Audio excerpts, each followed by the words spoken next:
सुखदं केवलं ज्ञानमूर्तिं द्वन्द्वातीतं गगनसदृशं सर्वमस्यादिलक्ष्यम् एकं नित्यं विमलमचलं सर्वधी साक्षिभूतं भावातीतं त्रिगुणरहितं सद्गुरुं तं नमामि।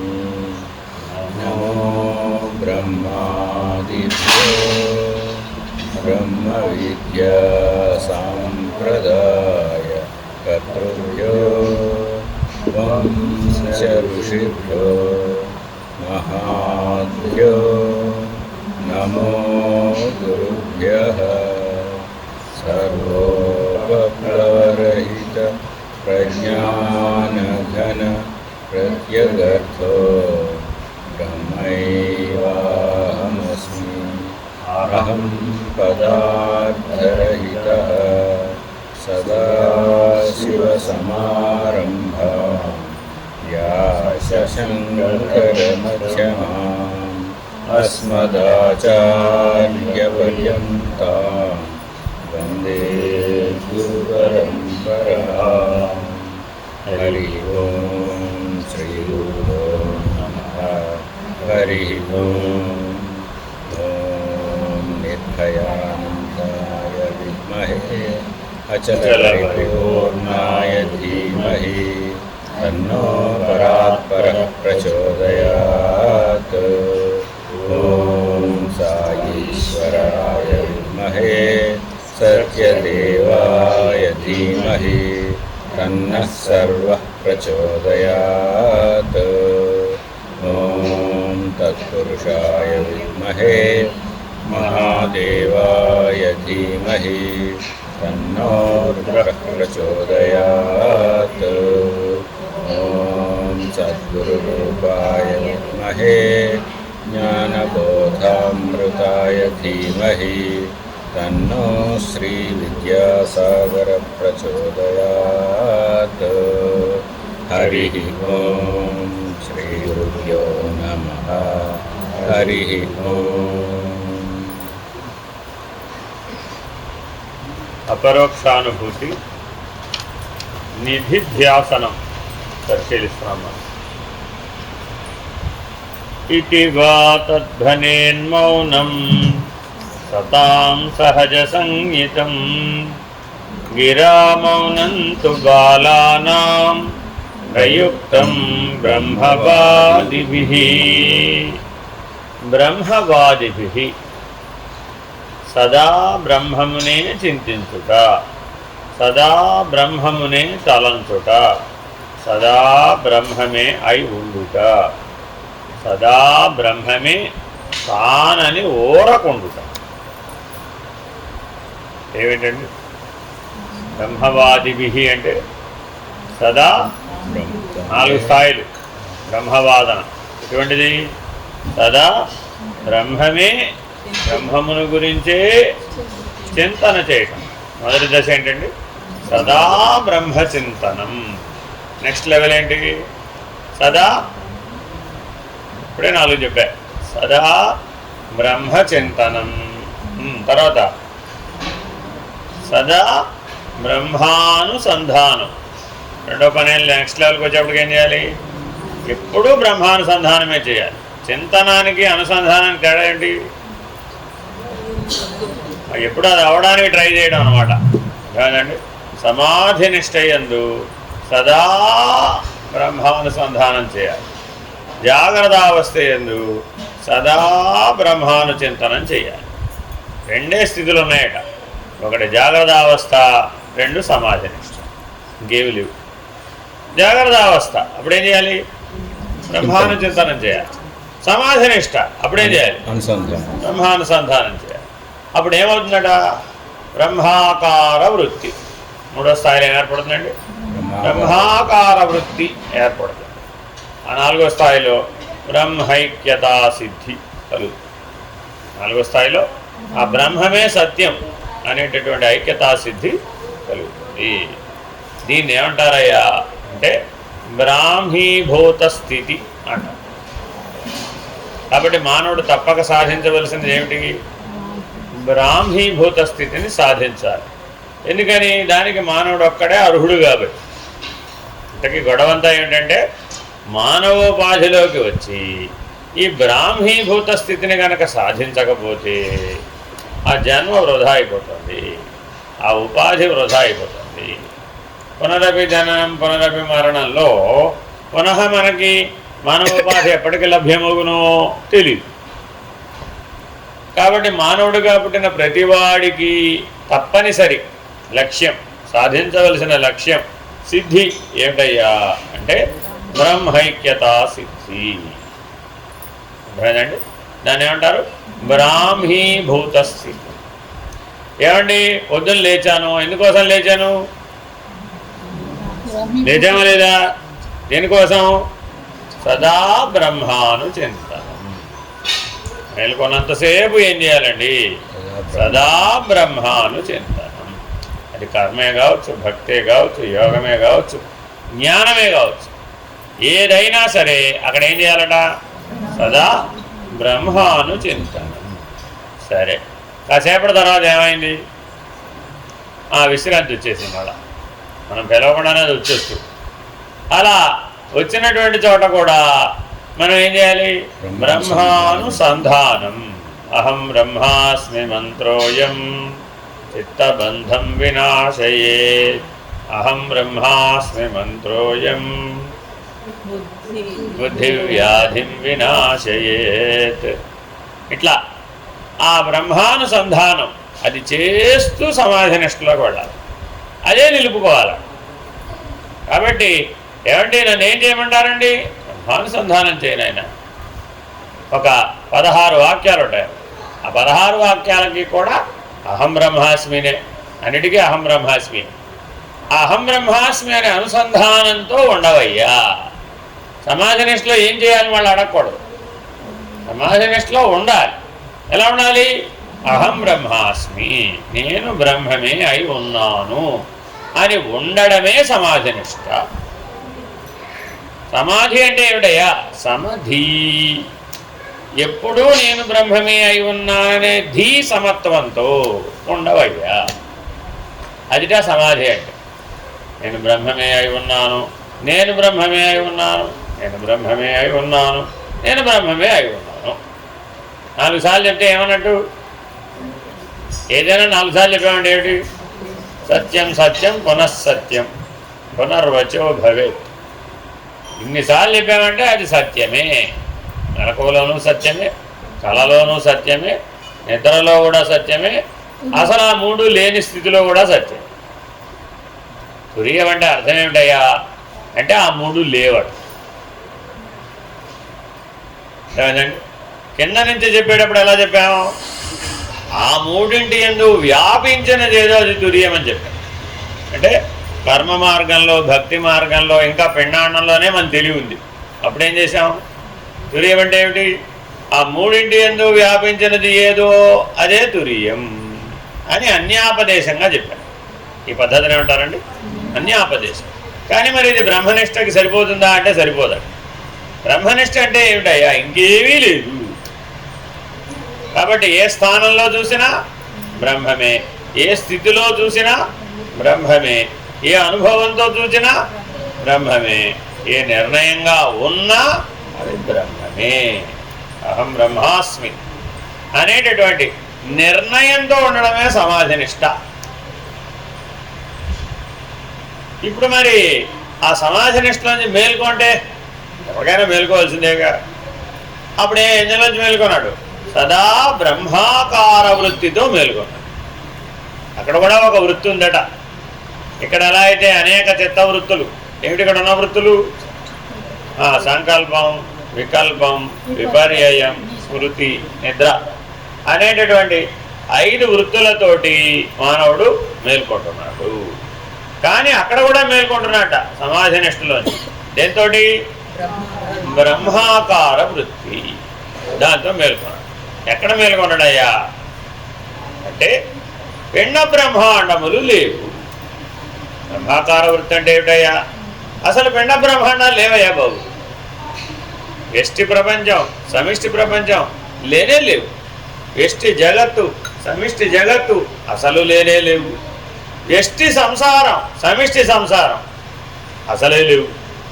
ప్రపంచం లేదు, జగత్తు లేదు, సంసారం లేదు, ఇంకేం లేదు, తత్సాక్షి కూడా లేదు. ఇప్పటివరకు ఏం చేశాడు? లేని దానికి వీడు సాక్షట, అంతే. ఇప్పటివరకు సాక్షిత్వ నిర్ణయం దేంతో పెట్టాడు? లేని దానికి నేను పోల్చుకుని నేను సాక్షిని అంటున్నాడు. ఎలాగట అంటే ఛాయా పురుషవత్, తన నీడకు తాను సాక్షట. తన నీడకు తాను సాక్షి అని చెప్పడానికి ఏం ధరించాలి, ఏం కష్టపడాలి? ఇప్పుడు కూటస్థ స్థితికి వచ్చే వరకు చేసిన పని ఏమిటయ్యా అంటే ఒకటే పనిట. ఏమిటి? తన నీడకు తాను సాక్షి అని చెప్పాడు అంతే. మరి ఇప్పుడు దానికోసం ఏం చేయాలంటారు? కనీసం ఒక సంవత్సరం పాటు విశ్వజిత్ యాగం చేయాలి వద్దా? అయ్యో అదేమిటి? కనీసం భూమండలాన్ని ఒక గుర్రం వేసుకుని అశ్వమేధ యాగంతో భూమండలం అంతా జయించి రావాలా అక్కర్లేదా? రావాలా అక్కర్లేదా? అదేమిటి? చెయ్యకపోతే ఎలాగా? సరే, కనీసం 100 మంది పుత్రులను కానీ వాళ్ళందరినీ పెంచి పెద్ద చేసి వాళ్ళందరికీ పెళ్లి చేసి వాళ్ళందరూ పిల్లల్ని కానీ అలా అంత అన్నా కష్టపడాలా వద్దా? అయ్యయ్యో, మరి ఏం చేయాలండి? నీ నీడకు నువ్వు సాక్షి అని చెప్పడానికి ఏమి చేయాలయ్యా?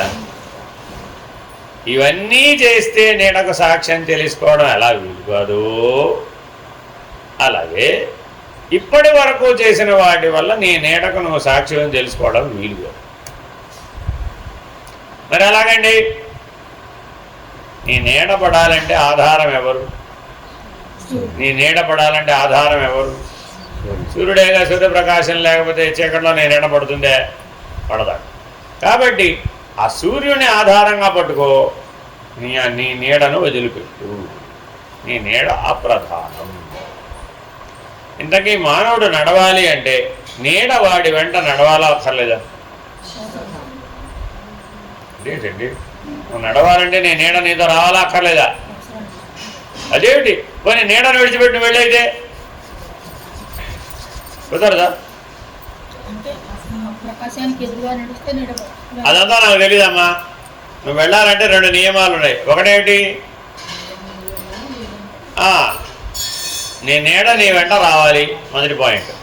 ఒకవేళ రాకపోతే నీ నీడను వదిలేసి వెళ్ళాలి. ఏదో ఒకటి చెయ్యి.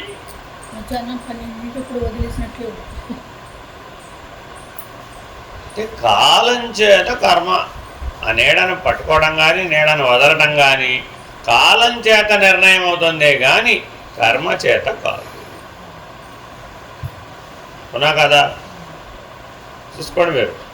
ఏది చెప్పినా అదంతా దేనిలో ఉంది నిర్ణయం అంటే కాలంలో ఉంది, అంతేగాని కర్మలో లేదు. కానీ మానవుడు కాలాన్ని విశ్వసిస్తున్నాడా, కర్మని విశ్వసిస్తున్నాడా?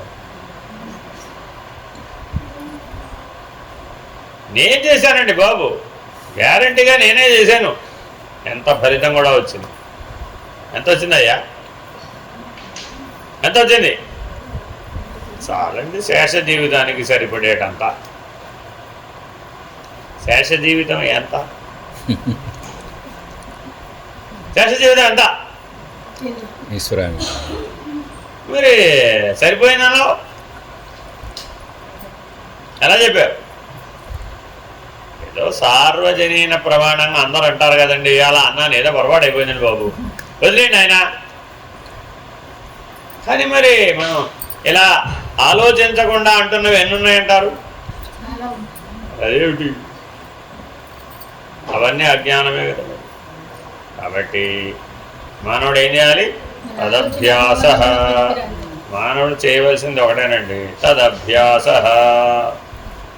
తర్వాత తదారాధనం, తర్వాత తద్దర్శనం, తర్వాత తదేకాకారత. ఈ 4 చెయ్యాలి, ఇంకా మిగిలినవి చేయకూడదు. Very very important. అట్లా చేయడాన్ని నిధిధ్యాసనం అంటారు. కాబట్టి బ్రహ్మానుభూతి, ఆ బ్రాహ్మీభూత స్థితిని పొందాలి అంటే తప్పక ఈ 4 నీకు అనుభవానికి రావాలి. ఏమిటా 4? సదా బ్రహ్మానుచింతనం, తర్వాత సదా బ్రహ్మానుసంధానం, తర్వాత సదా బ్రహ్మాకార వృత్తి, తర్వాత బ్రహ్మైక్యతా సిద్ధి కలుగు. ఆ బ్రహ్మైక్యతా సిద్ధికే బ్రాహ్మీభూత స్థితి అంటారు. కాబట్టి ఇటువంటి బ్రాహ్మీభూత స్థితిని సంపాదించడమే నిధిధ్యాసనం. పరబ్రహ్మము, ప్రపంచము ఈ 2 కూడా అనిర్వాచ్యములే. కాబట్టి సత్పురుషులైన వారికి మరొక మౌనం ఇక ఎక్కడా, ఏది అని ప్రశ్న. అటువంటి యోగులకు స్వాభావికమైన మౌనం అంటే ఆత్మ నుండి విడదీయరానట్టి ఈ ప్రపంచం యొక్క అశబ్దత్వం అయి ఉండవచ్చు, ఆత్మలీనత కావచ్చు. కేవలం వాక్కు ద్వారా పాటించే మౌనం అజ్ఞానుల కోసం, మూర్ఖుల కోసం చెప్పబడింది. వాస్తవానికి ఈ ప్రపంచం అంతా శబ్దం నిండి ఉందా లేదా? ప్రపంచం అంతా ఏముందంటే శబ్దమే ఉందంటే ఇంక వేరే ఏమి లేదు అన్నారట. శబ్దం ఎక్కడుందయ్యా? నిశ్శబ్దమే ఉంది. మీ ఇంట్లో శబ్దం ఉందా, నిశ్శబ్దం ఉందా? మీ ఇంట్లో శబ్దం ఉందా, నిశ్శబ్దం ఉందా? మీ ఇంట్లో శబ్దం ఉందా, నిశ్శబ్దం ఉందా? శబ్దం ఉందా, నిశ్శబ్దం ఉందా? ఈ శరీరంలో రక్తం ప్రవహిస్తోంది కదా, ఎంత శబ్దం చేస్తుందంటారా? ఏమైనా శబ్దం చేస్తుందంటారా? నిశ్శబ్దంగా ప్రవహిస్తుందంటారా? రక్తం ప్రవహించేది నిశ్శబ్దంగా ప్రవహిస్తుందంటారా? శబ్దంతో ప్రవహిస్తుంది.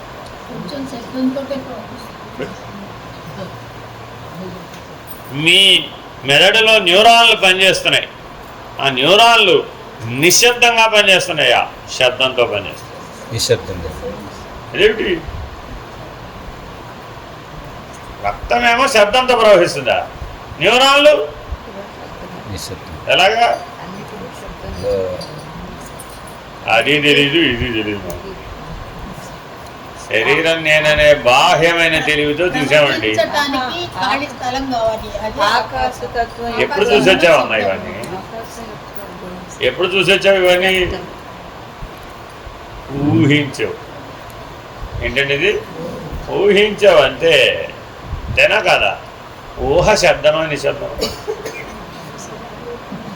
ఊహ శబ్దమా, నిశ్శబ్దమా? నిశ్శబ్దం. అయ్యయ్యో, ఏ కదలిక కదిలినా నిశ్శబ్దమే. కాబట్టి మా ఆది మొట్టమొదటి కదలిక ఏమిటి? ఓంకారం, అది కూడా శబ్దమే. అప్పటికింకా ఆకాశం రాలేదు. మరి ఆకాశం ముందు కూడా శబ్దమే, దాన్నేమో నాదం అన్నారు. ఆకాశానికి ముందుంటే నాదం అన్నారు, ఆకాశం వచ్చిన తర్వాత ఉంటే శబ్దం అన్నారు. ఇప్పుడు నిశ్శబ్దం అంటే ఏమిటి?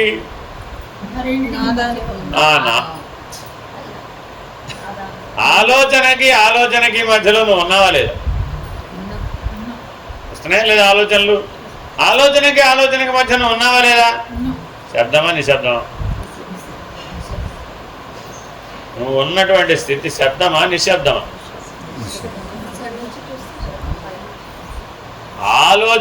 ఆలోచనకి మధ్య నువ్వు ఉన్నావా లేదా? నువ్వు శబ్దమా, నిశ్శబ్దమా? నిశ్శబ్దం. శ్వాసకి మధ్య నిలిచినటువంటి స్థితి ఉందా లేదా? శబ్దమా, నిశ్శబ్దమా? నిశ్శబ్దం.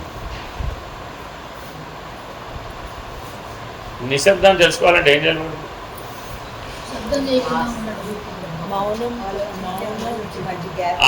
అక్కడ ఉన్నట్టు ఆ గ్యాప్ని పెంచాలి.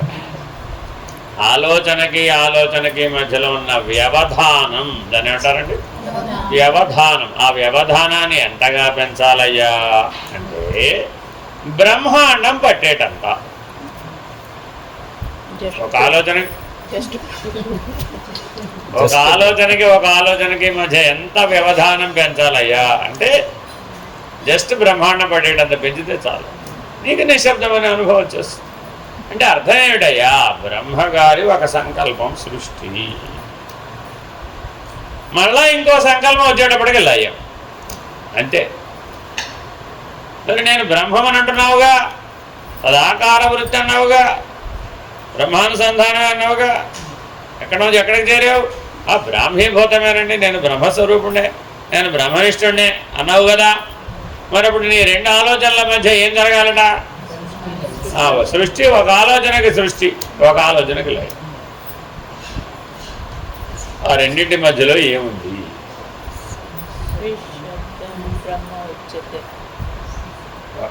ఒక ఆలోచన ఏమో సృష్టి అండి, ఇంకొక ఆలోచన లయం. ఈ మధ్యకాలంలో ఏం జరిగిందని అడిగి ఏమీ జరగలేదు. ఎందుకని? ఏమైనా జరగాలంటే శబ్దం ఉండాలి. మరి ఇప్పుడు ఓమిత్యేకాక్షరం బ్రహ్మ అని అన్నారు కదండి, మరి బ్రహ్మగారు కూడా శబ్దమేనంటారా? ఓమిత్యేకాక్షరం బ్రహ్మ అన్నప్పుడు శబ్దం ఎక్కడ ఉంది? లేదు, నాదమే ఉంది. ఓంకారం నాదమే అంటున్నాం కానీ ఓంకార శబ్దం అని అంటలేదు కదా. కాబట్టి శబ్దస్థితిలో ఉన్నవాడు ఓంకారాన్ని తెలుసుకోలేదు, గ్రహించలేదు. నాదస్థితిలోనే ఓంకారాన్ని మనం గ్రహించగలిగాము. సరే, నాదస్థితిలో గ్రహిస్తే ఇప్పుడు మరి బ్రహ్మానుసంధానం అన్నా నాదానుసంధానం అన్నా ఒకటేనా? బ్రహ్మానుసంధానం అన్నా నాదానుసంధానం అన్నా ఒకటైనా వేరువేరా అనాల్సి వస్తుంది. మరి ఎందుకని ఆకాశం కంటే అవతలు చెప్తున్నాం కాబట్టి. ఆకాశంలో ఆకాశం వరకే చెప్తే రాదు, కుదరదు. ఇప్పుడు ఎక్కడ చెప్తున్నాం? బ్రహ్మం అంటే ఆకాశంలో ఆకాశం అవతల, కింద చెప్పినా పైన చెప్పినా, పిండాండంలో చెప్పినా బ్రహ్మాండంలో చెప్పినా ఆకాశంలో ఆకాశం అవతల చెప్తున్నాం బ్రహ్మం అంటే.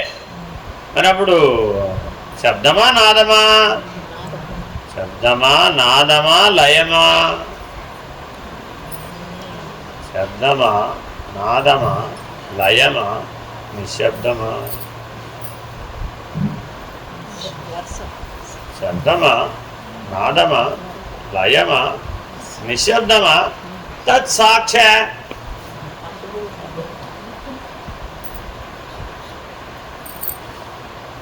ఇదిటా గమనించడం అంటే.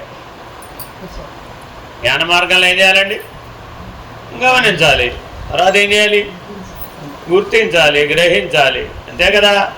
ఏం చేసినా ఇంతకుమించి చేసేదేం లేదు. కాబట్టి ఏం గమనించమంటారండి?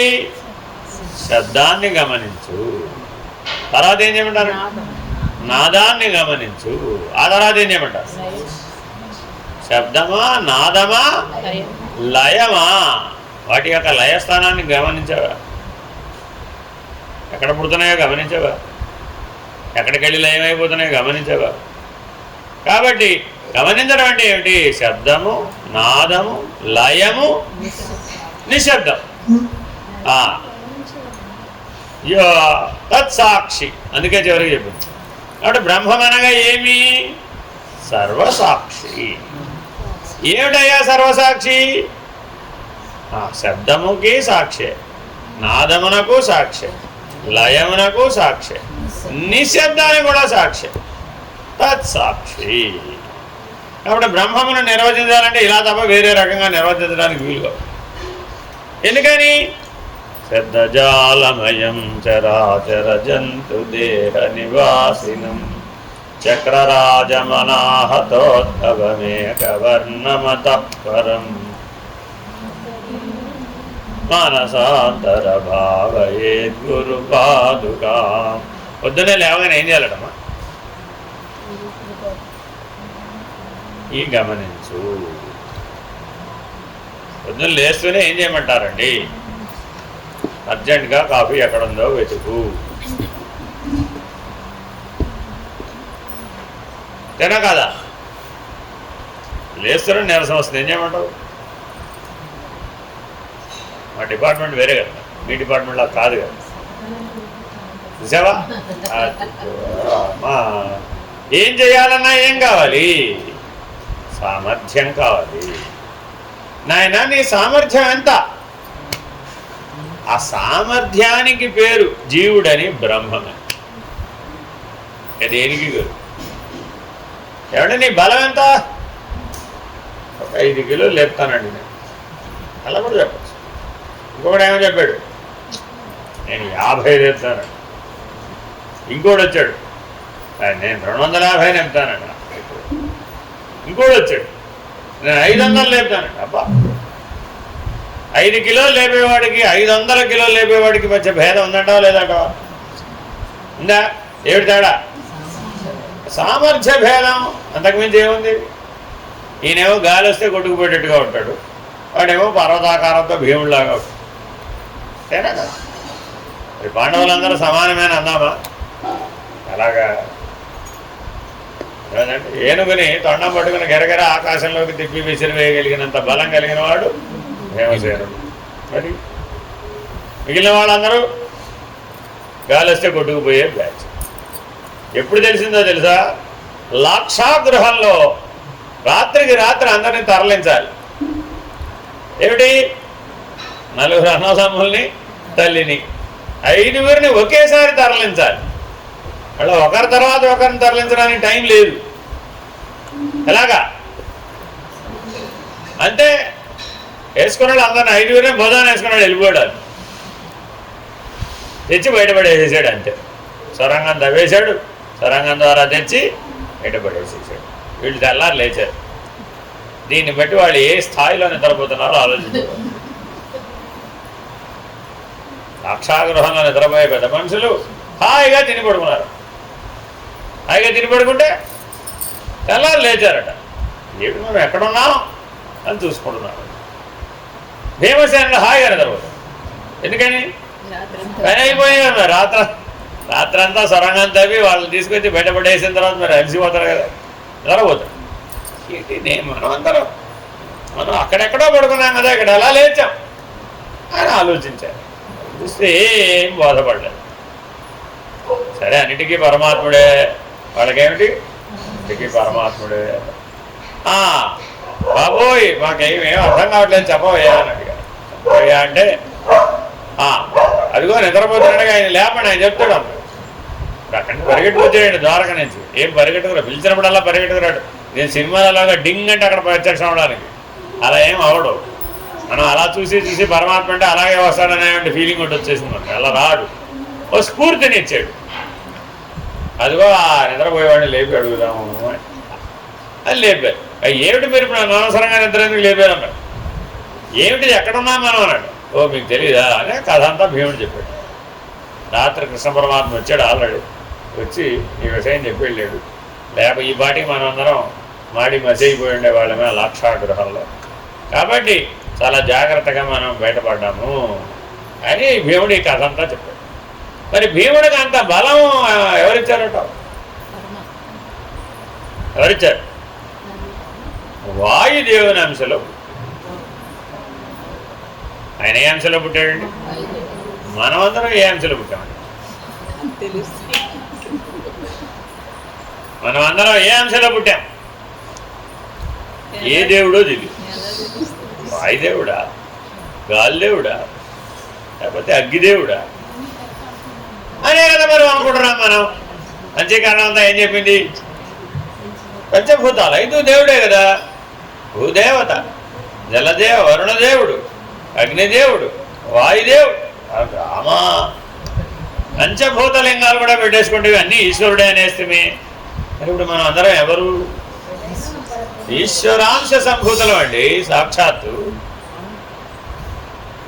మరి మనలో బలం ఎంత ఉండాలి? సామర్థ్యం ఎంత ఉండాలి?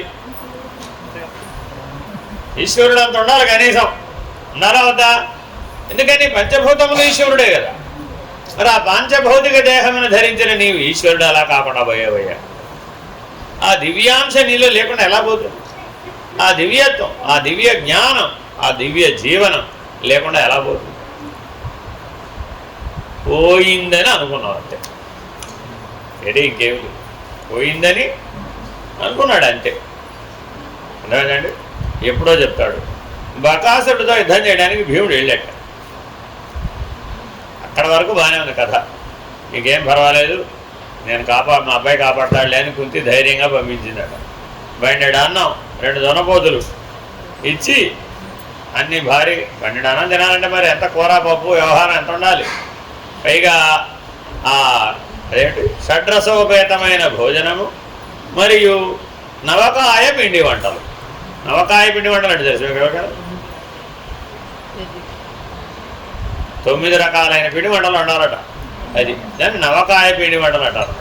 అంటే ఏంటి, భక్ష్య భోజ్య చౌష్య లేశములు వెరైటీకి 2 చొప్పున వేసారు. 4 8 ఒకటి అధికం ఏదో ఒకటి, అది 9. రేపు నవరాత్రుల్లో కూడా అందుకని మనం ఏం చేయాలి, ఆ నవకాయ పిండి వంటలు వండాలండి. మరి అది రోజు 9 అనేవాళ్ళు ఉంటారు, రోజు కూడా చొప్పున వండి 9 అనేవాళ్ళు ఉంటారు. సరే, ఏదేమైనప్పటికీ అవన్నీ తినేసే మనం ఏమయ్యాం, బకాసురుడు ఏమంతే, అంతకుమించి ఏం అవ్వలేదు. మరి భోగి కదా వాడు, ఆ బకాసురుడు ఎవరు, భోగి. అర్థమైందండి. మరి ఈ భీమసేనుడు ఎవరు, ఈయన అదే. కాకపోతే ఈయన దైవాంశ సంభూతుడు, వాయుదేవుని అంశతో పుట్టాడు. మరి ఆ బకాసురుడు పృథ్వీ అంశ, కేవలం శారీరక బలమే తప్ప బుద్ధి బలం లేదు. సరే, తీరా వెళితే ఆ బకాసురుడు ఇది ఏం చేశాడు, వెళుతూ ఆకలేస్తే అన్నీ తినేసాడు. ఆయనకి వడ్డించి వండి వార్చినదా అంతా ఈయన తినేసాడు. ఖాళీ బండిలో నిద్రపోయాడు. నిద్రపోయాడితే మరి వాడికి ఆకలేసిన వాడి కోపం వస్తున్నారా, వచ్చింది. ఏమిటి వీడు ఒక్కడే వచ్చాడు, ఏమిటి నా అన్నం ఏమైపోయింది, నా వ్యవహారం ఏమైపోయిందని. పైగా ఏం చేశాడు, నిద్రపోవాలంటే మరి ఓ చెట్టు కింద హాయిగా దొన్నపోతులు విడిచిపెట్టేశాడు. అవి కాస్తే ఎటో పోయినాయి. ఖాళీ బండిలో నిద్రపోయే భీమసేనుడు, ఇంతే ఉన్నారు అంతే. మరి ఇప్పుడు బకాసురుడు కోపం రావడం ధర్మమేనంటావా కాదంటావా? కోపం వచ్చింది. కోపం వస్తే ఎవరైనా ఏం చేస్తారు, ఒక్క గుద్దాడట భీమసేనుడి మీద. పెద్ద పర్వతం వచ్చి మీద పడినట్టుగా భీమసేనుడు మూర్ఛిల్లేను ఆ దెబ్బకి. మరి ఇప్పుడు మూర్ఛపోయిన వాడు ఎలా లేవాలి, ఎవరు లేపాలి వచ్చి? ఇప్పుడు ఎలా ఎందుకు లేపుతాడు? భీమసేనుని తినడానికి రెడీ అయిపోవడానికి ఒక గుద్దాడు, వీడు పోయాడు అనుకున్నాడు. బకాసురుడు ఏ తెలివితో ఆలోచించాడు, వీడు పోయాడు అనుకున్నాడు. అందుకని మరపు మరణము సుషుప్తి మూర్ఛలు సమములు. అందుకని మృత్యు వచ్చే ముందు మనకి మూర్ఛ, అపస్మారకత ఏమంటారండి, అపస్మారకత. అందువల్లనే మనకి మరణ వేదన తెలియకుండా పోతుంది. చాలాసార్లు పోయాం కానీ ఎట్టా పోతావో చెప్పమంటే మనకెందుకు గుర్తులేదు. అపస్మారకత, ఆ మూర్ఛ ముందు వచ్చేస్తుంది. వచ్చేటప్పటికి ఏమైంది, తెలియలేదు. ఇంకా మృత్యుదేవత తన వశం చేసేస్తుంది. మరి మరపు సుషుప్తి మరి ఇప్పుడు ఉన్నాయిగా, దాని ప్రతిబింబాలే ఇవి కూడా. మరి మరపు సుషుప్తి వచ్చినప్పుడైనా కానీ మనం దాన్ని గుర్తించి పోగొట్టుకోవచ్చు కదా. అలాగా మరి ఆ మూర్ఛిల్లిన వాడిని పరమాత్మ ఆయన యొక్క హృదయ స్థానంలో నాదరూపుడై మెదిలేటట్టు. భీమసేనుడు నిద్ర లేపాలంటే ఏం చేశాట, ఆ నాద రూపంతో భీమసేనుడి హృదయంలో మెదిలేడట. తెలివి వచ్చిందడే, ఏదో తేడా వచ్చింది ఇక్కడ అని తల విదిలించి చూశాడట. చూస్తే ఎదురుకుండా పర్వతాకారుడైనటువంటి బకాసురుడు. మరి ఎలా గెలవాలి, ఎలా గెలవాలి? మరి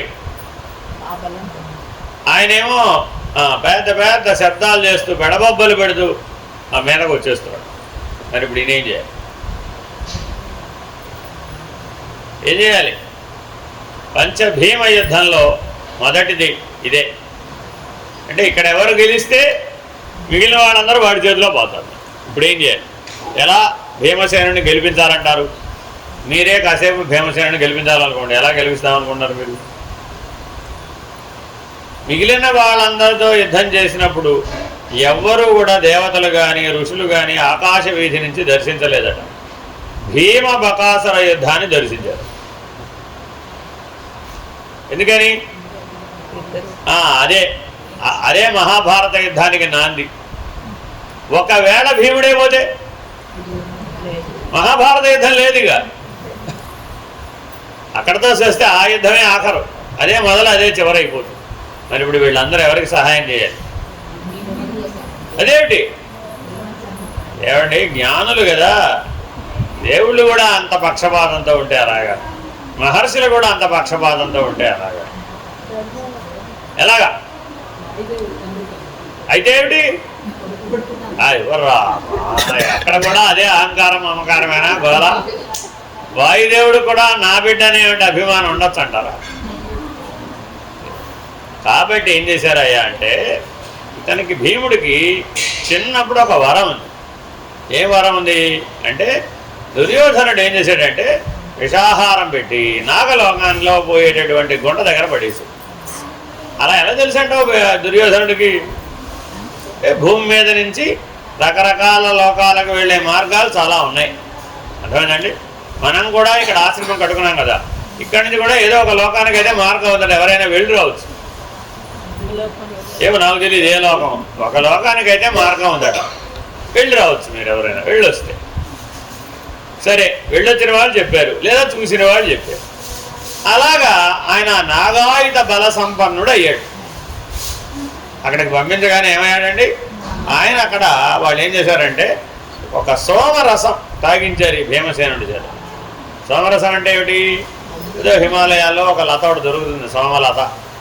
ఆ సోమరసాన్ని సాధారణంగా ఒక 100 ml అంటే ఒక కప్పు తాగడం చాలా కష్టం, అది అరగడం కూడా కష్టమే. ఒక 100 ml తాగితే ఒక 3 రోజుల పాటు ఆకలి వేయి, 3 రోజుల పాటు నిద్ర రాదు. అలాగా దాని ప్రభావం, అమృతమైనటువంటి శక్తి మనలో కలుగుతుంది, దాంట్లో ఉంది ఆ శక్తి. అలాంటి సోమరసాన్ని 11 కడవలు తాగేశాడు బాలభీముడు. అంటే ఎన్ని తాగేశాడండి? 11 కడవలు తాగేశాడండి ఆపకుండా. ఆయన అడిగాడు నాగరాజు గారు, ఇదిగో ఇది సోమరసం, ఇది అమృతవల్లి రసం అంటారు దీన్ని, ఇది తాగినటువంటి వాడికి ప్రతి గ్లాసుకి ఒక ఏనుగు బలం వస్తుంది, ప్రతి 100 mlకి ఒక ఏనుగు అంత బలం వస్తుంది. ఇదిగో ఇక్కడ చాలా ఉంది, నీకు ఓపిక ఎంత ఉంటే అంత తాగు అని ఆయన వెళ్ళిపోయాడు. ఈయన ఏం చేశాడు? 11 కడవల సోమరసం తాగేశాడు. దాని ప్రభావం చేత 11 రోజులు లేవకుండా నిద్రపోయాడు. ఆకలి లేదు, ఇంకా తెలివి లేదు, అంతే. ఇక అర్థమైందా? మరి ఇప్పుడు ఎన్ని వేల ఏనుగుల బలం వచ్చేసి ఉంటుందంటారు? కానీ మరి అన్ని వేల ఏనుగుల బలం వచ్చిందని ఆయన గుర్తుంటే ఏమైపోతాడంటారు? ప్రమాదం రాదు, అంతేనా కదా? సరే, ఈయన ఎక్కడికి పోయాడు? ఈ 11 రోజులే కనబడలేదని ఆయన మళ్ళీ వెతుకుతూ వచ్చాడు ఈ నాగరాజు గారు. వస్తే ఇదంతా చూశాడు, ఈ వ్యవహారం అంతా. ఓహో, ఇది 11 కడవలు తాగిన మహత్తా అని. సరే, 11వ రోజు వచ్చి లేపిన తర్వాత, నాయనా నీకు ఒక వరం ఇస్తున్నాను అంట. ఇంకా నాకు వరం ఎందుకు? నాకు ఇప్పుడు ఎంత బలం ఉందో తెలుసా నాకు ఇప్పుడు అంటాడు. ఎంత బలం ఉందో తెలుసా నీకు అంటాడు. 1000 ఏనుగుల బలం వచ్చిందాయా నీకు అని దాంతో తాగేసావు నువ్వు.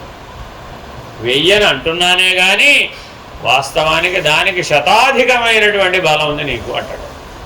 అంటే 1000 ఏనుగులు ఇంటూ 100 లక్ష ఏనుగుల బలం వచ్చేసింది ఒకేసారి నీకు. ఇంత బలం నీకు గుర్తుంటే ఏమవుతావో తెలుసా నీకు అని. అనుక్షణం ఇంత బలం గుర్తొచ్చిందండి, ఏమైపోతుంది? రాక్షసుడు అవుతావు. దైవాంశ కాస్త పోయి ఆ రాక్షసాంశ వచ్చేస్తుంది. అందుకని అవసరం వచ్చినప్పుడు తప్ప నీకు ఇది గుర్తుండుగాక. కర్ణుడికి ఏమిటండి? అవసరం వచ్చినప్పుడు నీకు గుర్తు రాకుండుగాక. భీమసేనుడికి ఏంటండి? అవసరం వచ్చినప్పుడే నీకు గుర్తు వస్తుంది, ఈ బలం ఉంది, లేకపోతే గుర్తురాదు. మరి ఈ వరం ఉందని మరి ఇప్పుడు ఆయన గుర్తులేదే బకాసురుడితో యుద్ధం చేసేటప్పుడు. అవసరం వచ్చిన ఎవరు గుర్తు చేయాలి? ఇప్పుడు ఎవరో గుర్తు చేయాలి, ఒరే బాబు నీకు వరం ఉందరం అయినా అని. ఇదేనా కదా? ఆ నాదరూపుడైన పరమాత్మ హృదయమునందు మేల్కొలిపెను. ఏమని? నాగాయుధ బల సంపన్నుడు. పడిపోతాడు. నీకు ఆ భీరత్వం ఎందుకు? నువ్వు ధీరుడివి, 1,00,000 ఏనుగుల బలం ఉంది, నీ బలం ఉంది, బకాసురుడు ఎంత అని మేల్కొలిపోయాడు, అంతే. అర్థమైందండి? మూర్ఛిల్లిన వాడు ఎక్కడ మేల్కొన్నాడు ఇప్పుడు? ఆ హృదయ స్థానంలో 1,00,000 ఏనుగుల బలం కలిగిన వాడవు నీవు అనేటటువంటి తన యొక్క స్వస్థితి, ఆయన ఏంటిదండి? స్వస్థితి మేల్కొలిపాడు పరమాత్మ నాదరూపుడై. మనం కూడా హృదయ స్థానంలోనేగా మేలుకునేది. నిద్రపోయేది అక్కడ, ఇక్కడే మేల్కొనేది అక్కడ. కానీ ఏమంటూ మేల్కొంటున్నావు? ఏమంటూ మేల్కొంటున్నావు? నా వల్ల ఏమీ కాదు, నేను గడ్డిపోతలాంటి వాడిని, నన్ను నువ్వు ఎలాగైనా కాపాడాల్సిందే, నేను హీనుడను, నేను దీనుడను, హీనోయం దీనోయం పాపోయం అంటూ మేల్కొంటున్నావు. మరి అప్పుడు అలా మేల్కొంటే నీకు ఏ తెలివి వస్తుంది? ఏ శక్తి వస్తుంది? ఏమంటూ మేల్కోవాలట? స్వస్వరూప జ్ఞానంలో 1,00,000 ఏనుగుల బలం కలిగిన వాడను నేను, నాగాయుధ బల సంపన్నుడను. ఎక్కడుందండి ఈ నాగాయుధం? ఎక్కడో ఉంది మనలో, ఎక్కడో ఉంది, అంతే అక్కడ ఉంది. మరి ఇప్పుడు ఆ నాగాయుధ బలం ఎంత? బ్రహ్మాండమును కదల్చగలిగేటంతటి శక్తి దానికి. ఈ సకల బ్రహ్మాండాన్ని తిప్పగలిగిన శక్తి ఏమిటయ్యా? ఆ నాదశక్తే. ఆ నాదశక్తి మనకు అణువణువున నిండి ఉంది. ఇక్కడున్న నాదం అక్కడున్న నాదం రెండో ఒకటే. ఆ ఓంకార నాదం బ్రహ్మాండాన్ని తిప్పుతోందట, దాని బలం అది. అదే ఓంకార నాదం మనలో కూడా ప్రతి కణంలో 96 కోట్ల కణాలలో నిండి ఉంది. మన బలం ఎంత అంటావు?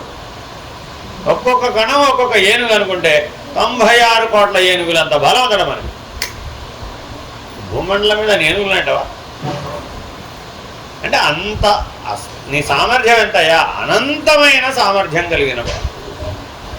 అప్పుడు నీ ముందు బకాసురుడు ఎంత?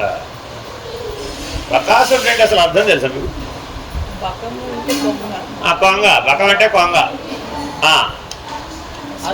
అసురుడు.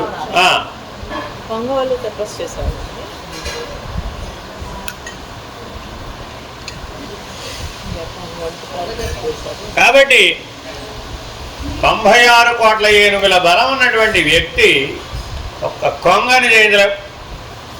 వాడు ఎవడైనా ఏమిటి? కొంగే కదండి, బకం అంటే కొంగే కదా. మరి అట్టి కొంగని జయించలేకపోవడం అంటే ఎక్కడో మనం మన బలాన్ని మనం మరిచిపోయాము, మన స్వస్థితిని మనం మరిచిపోయాము, మన స్వరూపాన్ని మనం మరిచిపోయాము. కాబట్టి ఆ మరుపులో నుంచి మేలుకో. ఏమని మేలుకోవాలి? నేను బ్రహ్మమే అయి ఉన్నాను స్థానంలో, నేను బ్రహ్మమే అయి ఉన్నాను స్థితిలో, నేను బ్రహ్మమే అయి ఉన్నాను అనుభవం, నేను బ్రహ్మమే అయి ఉన్నాను నిర్ణయంలో కూడా. అలా ఎవరైతే మేల్కొన్నాడో వాడు భీముడంత బలం కలిగినటువంటి వాడు. ఇలాంటి సతతం బ్రహ్మవాది వ్యాస భగవాను అడిగారట అందరూ కలిసి వెళ్ళి, అయ్యా చతుర్వేదాల గురించి చెప్పారు, అష్టాదశ పురాణాల గురించి చెప్పారు, ప్రస్థానత్రయం గురించి కూడా చెప్పారు, పంచమ వేదమైనటువంటి మహాభారతం కూడా రాసేశారు, కేవల బ్రహ్మజ్ఞానాన్ని బోధించడం కోసమని భాగవత గ్రంథాన్ని కూడా రాసేశారు. ఇంకా మీరు శాస్త్రం అనే దాంట్లో ఇంకెక్కడ ఏం ఖాళీ మిగల్చలేదు. ఈ కల్పం అయిపోయేంత వరకు కూడా ఎవరైనా ఏమన్నా మాట్లాడాలంటే మీరు చెప్పిన తప్ప వేరే ఇంకేం మాట్లాడే అవకాశం మిగల్చలేదు. వ్యాసోచ్ఛిష్టంతు జగత్సర్వం అనే స్థాయికి మీరు చేరుకున్నారు. మీరు వచ్చిన పని నెరవేరినట్టేనా? మీలాగానే మేము కూడా ఉండాలంటే ఏం చేయమంటారు? మనకి పోటీ ఎవరప్పుడు? సాక్షాత్ వ్యాస భగవానుడే. మనకున్న బలం ఎంత? ఇప్పుడు చెప్పింది ఇప్పుడే మర్చిపోయేంత. మనకి మరుపులో బలం ఉందే తప్ప ఎరుకలో బలం లేదు. అర్థమైందండి? మరి మరుపులో బలం ఉన్నవాడు ఎవరు అడుగుతున్నాడు? ఏకంగా వ్యాస భగవాన్ అడుగుతున్నాడు, ఏమండి మీ అంత తెలివితేటలు ఉండే తప్ప బ్రహ్మజ్ఞానం వచ్చేట్టు కనపడలేదు, కాబట్టి మీ అంత తెలివితేటలు నాకు రావాలంటే ఏం చేయాలి? ఆయన చెప్పాడండి, త్యజ దుర్జన సంసర్గం కురు పుణ్యమహోరాత్రం. తర్వాత ఏం చేయమంటారండి? ఆల్రెడీ చేస్తూనే ఉన్నాం కదా మేము ఆల్రెడీ దుర్జనుల దగ్గరికి వెళ్ళడం మానేసాము. తర్వాత ఏం చేసాం? గురు పుణ్య మహోరాత్ర ఆ పొద్దున్న నుంచి దగ్గర రాత్రి దాకా కృష్ణ కృష్ణ ఈశ్వర ఈశ్వర రామ రామ ఏదో అంటూనే ఉన్నాం. కాబట్టి గురు పుణ్య మహోరాత్రం చేస్తూనే ఉన్నాం. తర్వాత ఏం చేయాలి?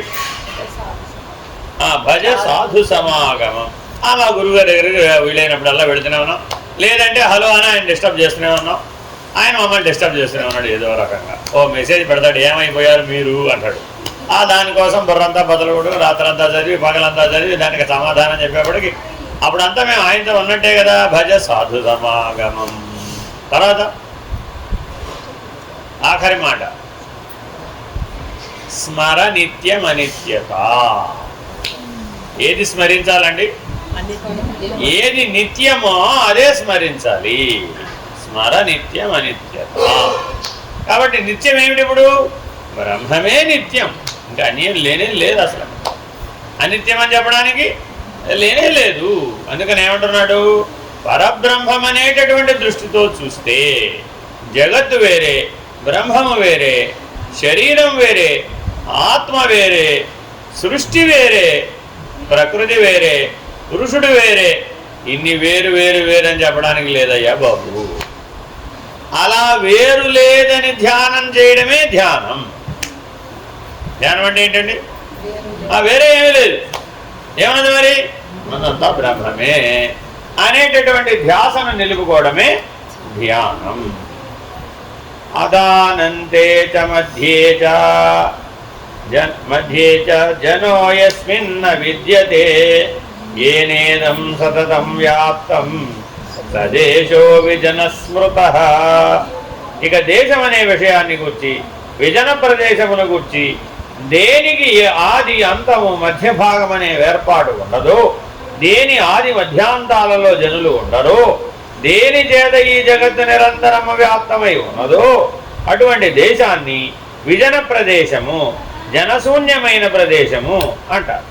ఆ ఏకాంత విజన ప్రదేశము, రెండవ దానికి చోటు లేకుండా ఉండే అద్వితీయ ప్రదేశము ఆ బ్రహ్మమే అని భావము.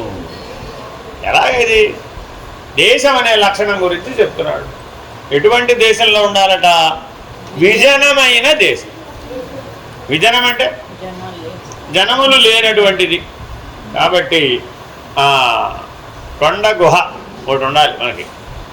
ఆ గుహలో ఎవరుండకూడదు? ఎవరు ఉండకూడదు.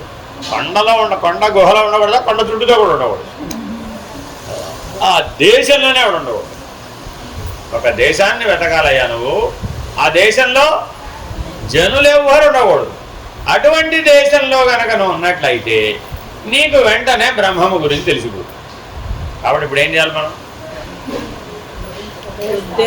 ఏం చేయాలి? అంగారక గ్రహం మీద ఒక్క మనిషి కూడా లేడు. కాబట్టి బ్రహ్మముని తెలియాలంటే రాకెట్ వేసుకుని అంగారక గ్రహం మీదకి వెళితే నన్ను డిస్టర్బ్ చేసేవాడు ఒక్కడు కూడా లేడు అక్కడ. నువ్వు అక్కడే ఉండే డిస్టర్బెన్స్ ఏముంది అంటే అర్థం ఏమిటి? నీవు ఒక్కడివే ఉండేటటువంటి దేశాన్ని వెతకాలి. Very very important. గాఢ నిద్రావస్థలో నువ్వు తప్ప ఎవరున్నారు? లేరుగా. మరి ఆ విజన దేశమే కాదు ఇప్పుడు. ఎవడు లేకపోతే నువ్వు ఒక్కడవేగా ఉంది, అది విజన దేశమే కదా. మరి అక్కడ బ్రహ్మమును వెతకొచ్చుగా, అక్కడ బ్రహ్మమే అయి ఉండొచ్చుగా. కాబట్టి ప్రతిరోజు నిద్రపోయేటప్పుడు నువ్వేమని ఉండొచ్చట? బ్రహ్మమే అయి ఉన్నానని ఉండవచ్చు కదా. అక్కడ ఎవరు ఉండొద్దన్నారు ఇప్పుడు? నిన్ను మిగిలిన టైంలో ఏమంటున్నావు? అబ్బో వాళ్ళు వచ్చారండి, అబ్బో వీళ్ళు వచ్చారండి, నేను డిస్టర్బ్ అయిపోయానండి బాబు అంటున్నావు కదా. ఏ డిస్టర్బెన్స్ లేనటువంటి విజన దేశం రోజు అనుభూతం అవుతున్నది. నువ్వు తప్ప వేరే లేదు.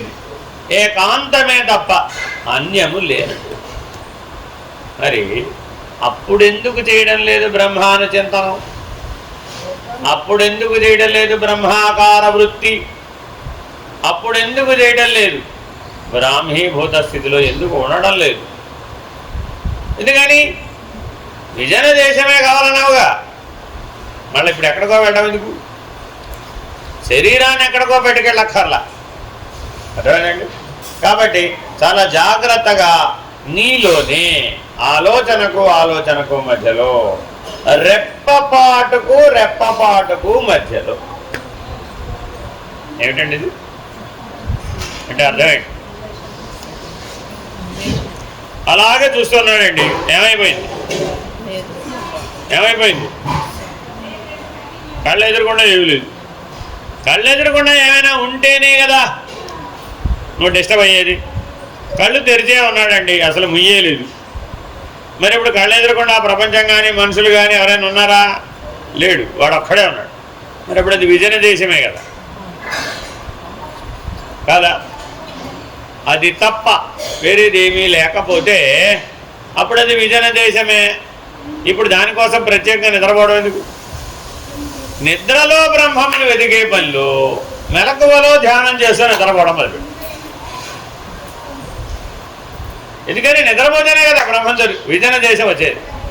విజన దేశం వస్తేనే కదా నేను బ్రహ్మాకార వృత్తి చేసేది. మరి బ్రహ్మాకార వృత్తి చేస్తేనే కదా నాకు బ్రహ్మానుభూతి కలిగేది. అని ఇప్పుడు ఏం చేశాడు? పగలు రాత్రి తేడా లేకుండా నిద్రపోతుంది. అది మరి ధ్యానం అవుతుందా? అది సమాధి నిష్ట అవుతుందా? అవదే. అంటే ఏమీ లేవు అనేటటువంటి స్థితిలో నువ్వు ఉండాలే కానీ ఇదంతా కల్పాంతంలో ప్రళయంలో కొట్టుకుపోతేనే నాకు బ్రాహ్మీభూత స్థితి వస్తుంది అన్నట్టు. అది కూడా కరెక్ట్. కొన్ని మతాలు ఏం చెప్పినాయి, కొన్ని ధర్మాలు ఏం చెప్పినాయి, కొన్ని మార్గాలు ఏం చెప్పినాయి. ఇప్పుడు ఎప్పట్లో నీకు మోక్షం ముక్తి రాదు నాయనా. వస్తే గిస్తే సకల జీవకోటికి, సకల మానవ కోటికి, సకల సృష్టికి అంతటికి కలిపి ఒకసారే మోక్షం వస్తుంది. అంతే తప్ప నీ ఒక్కడికి మోక్షం రాదు, నీ ఒక్కడికి జ్ఞానం రాదు. వస్తే ఎవరికి రావాలి? అంతటికీ రావాలి, సృష్టి అంతటికీ రావాలి. సృష్టి అంతటికీ జ్ఞానం వచ్చేదాకా నీకు మోక్షం లేదు. కరెక్ట్. అదేమిటి? అంతటా నేనే ఉన్నాను, అన్నిటా నేనే ఉన్నాను, జ్ఞానం అజ్ఞానం భేదం లేదు, సకల జీవరాశులలో నేనే ఉన్నాను, సకల వ్యవహారాలలో నేనే ఉన్నాను అని అంటున్నావు కదా. మరి అప్పుడు అంతటా నువ్వే ఉంటే అంతటా మోక్షం వస్తేనే కదా నీకు మోక్షం వచ్చినట్టు. నీకొక్కడికి మోక్షం వచ్చేసి నేను వెళ్ళిపోయానంటావు ఏమిటి? ఆత్మజ్ఞానంలోకి రాగానే ఏం చెప్పావు? అంతటా నేనే ఉన్నాను, అన్నీ నాలో ఉన్నాయి, నాకు సర్వవ్యాపకానికి భేదం లేదు. ఇప్పుడు నువ్వు వ్యక్తి సర్వవ్యాపకమా? మరి సర్వవ్యాపకమైన సృష్టి అంతా మోక్షం రావాలి కదా. నీకు వస్తే సృష్టి అంతా రావాలి, సృష్టి అంతటికి వస్తే కానీ నీకు రాదు. ఏమో నాకు తెలియదు. అంతటా ఉన్నది నేనేనా కాదా? నేనేనా కదా. మరి అప్పుడు అంతటా ఉన్నది నేనంటే 850 కోట్ల మంది మానవులకి మోక్షం వచ్చినాకే నీకు మోక్షం, లేకపోతే లేదు. మళ్ళా ఒక పక్క ఆత్మ బ్రహ్మం అంటుంటే మళ్ళీ స్థూలం సూక్ష్మం అంటావేమిటి? అవునండి, ఎలా చెబితే ఏముంది? అంతా బ్రహ్మమే కదా. నాకు కాదా మరి నీకు. అవునండి, అంతటా ఒకటే అయినప్పుడు స్థూలమని సూక్ష్మమని కారణమని ఎలా చెప్తావు? లేదు. మరి ఉన్నది ఏమిటి? బ్రహ్మమే. మరి ఉన్నది బ్రహ్మమే అన్నప్పుడు అంతటికి మోక్షం రావాలక్కర్లేదు. నేనమ్మా ఒక్కటి ఒక్కదానికి వస్తే అన్నిటికీ వచ్చినట్టే కదా, అంతకీ వచ్చినట్టే కదా. మళ్ళీ అప్పుడు రెండో చెప్పేవు కదా. అనుభవానికి నిర్ణయానికి వచ్చేప్పుడు ఏమంటారు? నాకొక్కడికేనండి. అదేమిటి? లక్షణ రీత్యా చెప్పినప్పుడు అంతటా నువ్వే ఉన్నాడు, ఒక్కటే ఉన్నాడు అన్నప్పుడు ఒక్కడికి మోక్షం వస్తే సృష్టి అంతటికి మోక్షం వచ్చి ఉండాలి కదా. వాడేగా అయ్యి ఉన్నాడు, మరి ఒకడే ఉన్నాడు అన్నావుగా, అనేకత్వం లేదన్నావుగా, ఆత్మ ఒకటే ఉన్నదన్నావుగా, బ్రహ్మం ఒకటే ఉందన్నావు కదా, అంతటా వాడే ఉన్నాడు అన్నావు కదా, ఉన్నది బ్రహ్మమేనన్నావు కదా. మరి అప్పుడు వాడికి జ్ఞానం వస్తే సృష్టి అందరికి జ్ఞానం వచ్చి ఉండాలి కదా. వాడికి మోక్షం వస్తే వాడికి బంధం లేదంటే సృష్టి అందరికీ కూడా మా బంధం లేదనే నిర్ణయం అయి ఉండాలి కదా. అలా అవ్వలేదు. మీ ఆవిడకి మీ ఆయనకి అవ్వలేదు.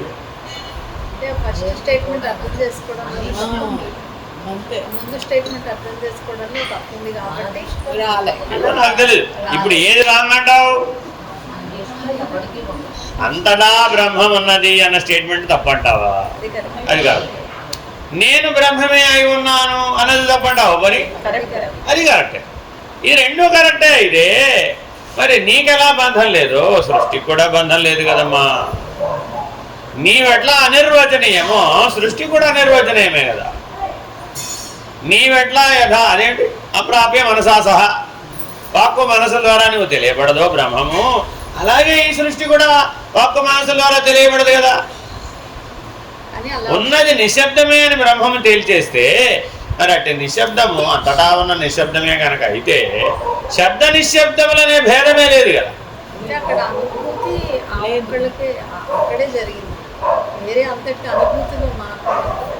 గంగా నది ఒక్కదానికే మోక్షం వచ్చింది, యమునా నదికి రాలేదంట ఏమండి. గంగా నదికి ఒక్కదానికి, గంగా యమున రెండు కలిసి సముద్రంలో కలిసినాయండి. అదేగా త్రివేణి సంగమం. తర్వాత ఏమిటి? మూడు కలిసిపోయి ఇడిపోయినాయి సముద్రంలో, మళ్ళీ మధ్యలో మూడు విభజించలేదు. ఇప్పుడు మూడింటికి మోక్షం వచ్చిందంటావా? ఒక గంగా నదికి మోక్షం వచ్చిందంటావా?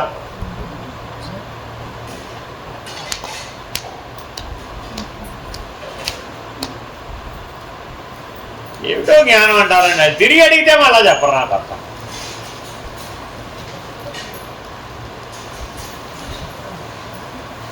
ఏం చేయాలి ఇప్పుడు?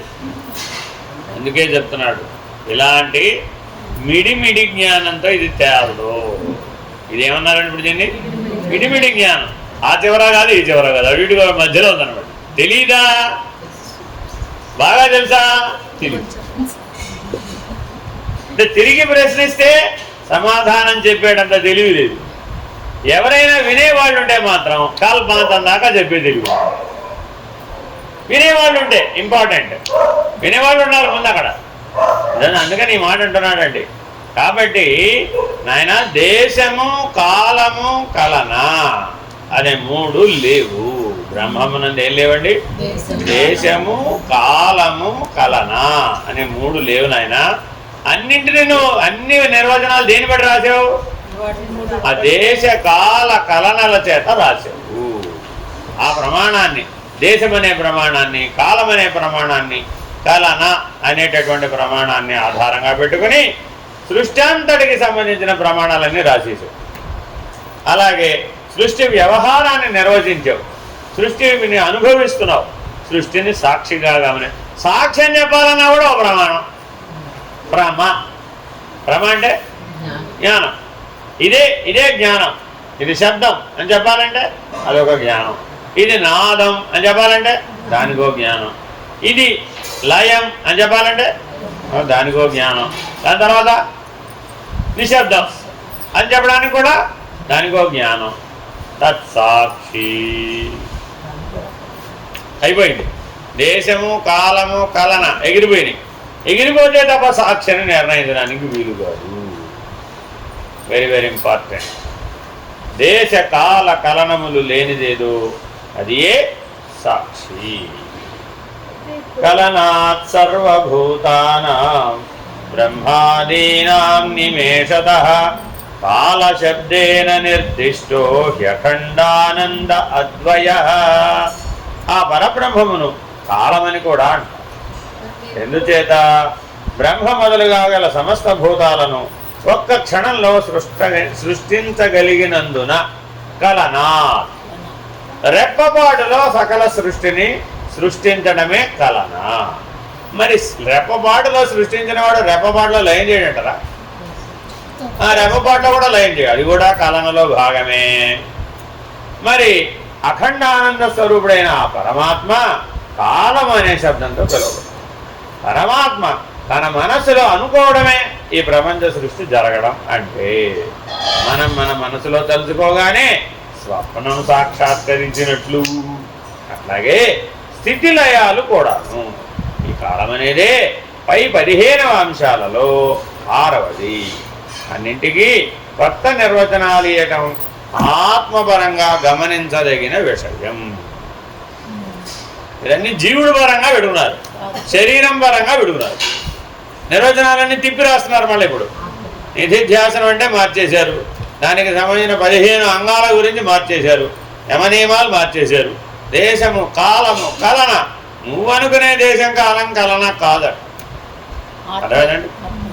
పరబ్రహ్మము, పరబ్రహ్మం అనే దృష్ట్యా బ్రహ్మణోరవ్యక్త అనేటటువంటి దృష్ట్యా అన్ని నిర్వచనాలను తిప్పిరాయాలి. రెప్పపాటే ఎవరికి? ఎవరికి? బ్రహ్మణోర వ్యక్త. అక్కడ మనం ఎక్కడ అంటున్నాం? వాక్పాణిపాద వాయుపస్థలు. ఎక్కడ వాక్పాణిపాద వాయుపస్థలు? ఎక్కడ బ్రహ్మణోర వ్యక్త? ఇక్కడ కల్పాంతం అంటే ఏమో ఎన్ని యుగాలు అవ్వాలో. 14 మన్వంతరాలు ఒక కల్పం అండి.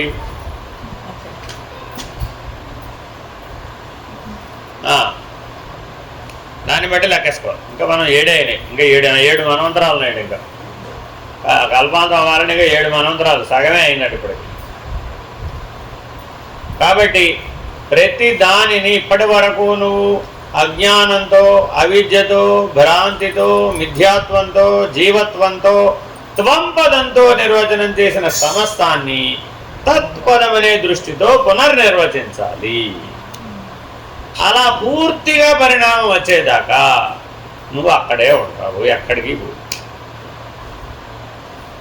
త్వంపదానికి సంబంధించిన ఈషణ్ మాత్రం నువ్వు గింజంతైనా సరే నీలో మిగిలితే అది మళ్ళా పిండ బ్రహ్మాండాలను సృష్టిస్తుంది. కాబట్టి త్వంపదమనగా కూటస్థుడు, తత్పదమనగా బ్రహ్మణోరవ్యక్త. అర్థమైందండి? త్వంపదం అనగా ఏమి? కూటస్థుడే త్వంపదం, తత్పదమనగా బ్రహ్మణోరవ్యక్త.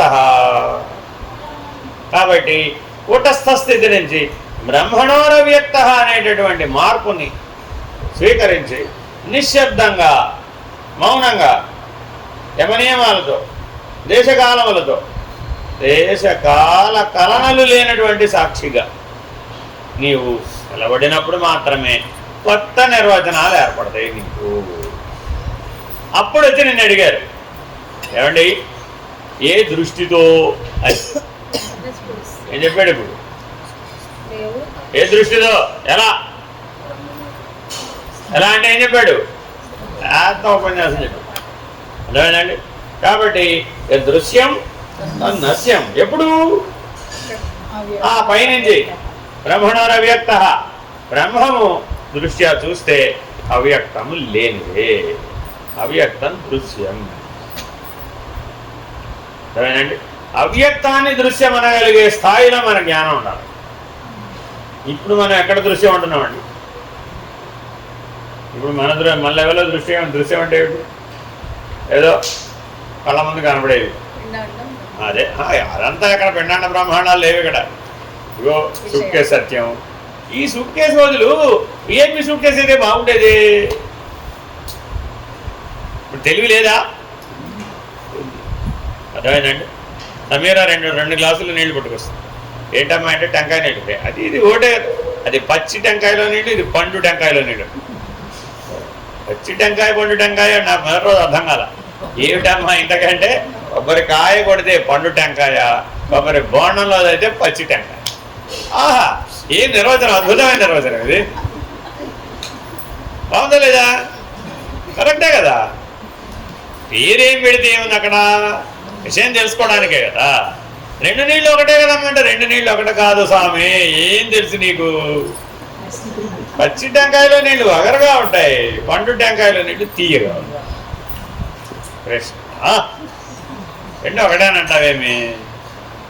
2 ఒకటేనా కాదా నీళ్ళు? చూడండి, రసభేదం. అర్థమైందండి? ఇలా చూస్తుంటే ఇవన్నీ ఏమిటి మరి? దృశ్యములే. ఎక్కడి దాకా దృశ్యం? అబ్బో, సృష్టి ఆది మధ్యాంతరహితమైన స్థితి. అందుకే ఆ మాట అన్నాడు. దేశము కాలము కలన దాటడం అంటే ఆది మధ్యాంతరహితమైనటువంటి స్థితి అందు ఈ ఆది మధ్యాంతం కలిగినదంతా, ఆది మధ్య అంతము కలిగినదంతా దృశ్యమే. కాబట్టి బ్రహ్మము అనే దాన్ని నిర్వచించాలి అంటే ఆది మధ్యాంతరహితమైన దానినే బ్రహ్మం అనవలను కానీ ఆది మధ్య అంతము కలిగిన దేనినైనా సరే బ్రహ్మమనుటకు వీలుగాదు. ఏమంటే ధ్యానం బ్రహ్మమేనా? ఆది మధ్య అంతం ఉందా లేదు? సమాధి బ్రహ్మమేనా? ఎప్పుడు వస్తుందో ఎప్పుడు పోతుందో దానికి తెలియదు. ఇంకా నిద్ర, నిద్ర బ్రహ్మమేనా కాదా? దానికి కూడా ఆది మధ్య అంతం ఉన్నాయా లేవా? ఉన్నాయి కదా. ఏమండి జనన మరణాలు బ్రహ్మమేనా? ఆది మధ్య అంతం ఉందండి బాబు. సృష్టి బ్రహ్మమేనా? సృష్టి బ్రహ్మమేనా కాదా? ఎందుకు కాదు? ఆది మధ్యాంతములు ఉన్నాయి కాబట్టి ఈ సూత్రం మీద మీరు ఏదైనా చూసేయచ్చు.